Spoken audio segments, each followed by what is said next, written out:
भाइयों एवं बहनों, जय श्री गुरुदत्त। आप सबका शाश्वत ज्ञान गिरनार से चैनल में स्वागत और अभिनंदन है।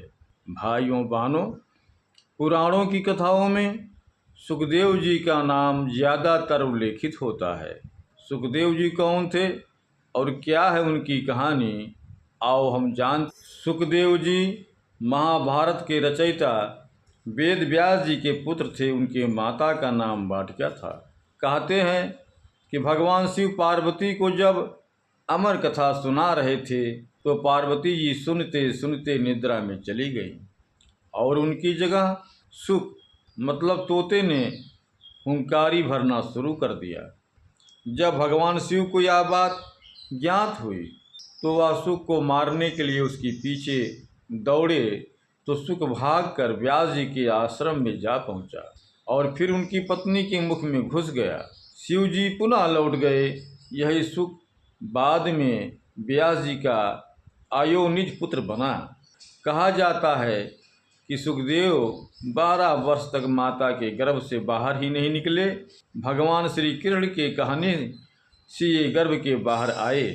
जन्म लेते ही सुखदेव जी अपने माता पिता और भगवान श्री कृष्ण को प्रणाम करके वन में तपस्या के लिए चले गए। सुखदेव जी का विवाह स्वर्ग में बभ्राज नाम के शुकर लोक में रहने वाले पितरों के मुखिया बहिषद की पुत्री पीवरी से हुआ था। विवाह के समय सुखदेव जी 25 वर्ष के थे। सुखदेव जी ने ही अपने पिता व्यास जी के श्रीमद्भागवत पुराण को पढ़कर उसे राजा परीक्षित को सुनाया था, जिसके श्रवण फल से सर्पदंश मृत्युपरांत भी परीक्षित को मोक्ष की प्राप्त हुई। सुखदेव जी ने व्यास से महाभारत भी पढ़ा था और उसे देवताओं को सुनाया था।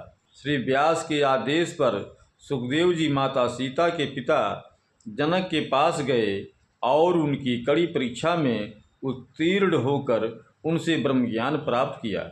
कहते हैं सुखदेव जी अजर अमर हैं और वे समय समय पर श्रेष्ठ पुरुषों को दर्शन देकर उन्हें अपने दिव्य उपदेशों के द्वारा कृतार्थ करते हैं। कूर्म पुराण के अनुसार सुखदेव जी के 5 पुत्र और 1 पुत्री थी, परंतु पीवरी से सुखदेव जी के 12 महान तपस्वी पुत्र हुए, जिनके नाम भूरिश्रवा, प्रभु, शंभु, कृष्ण और गौर, श्वेत कृष्ण, अरुण और श्याम, नील, धूम, वादरी एवं उपमन्यु थे। कीर्त नाम की एक कन्या हुई। परम तेजस्वी सुखदेव जी ने विभ्राज कुमार महामना अड़ूह के साथ इस कन्या का विवाह कर दिया। अड़ूह के पुत्र भी ब्रह्मदत्त हुए। भाइयों बहनों, अब हम अपने शब्दों को यहीं पर विराम दूंगा। पुनः मिलेंगे अगले वीडियो में। जय श्री गुरुदत्त, जय श्री गुरुदत्त।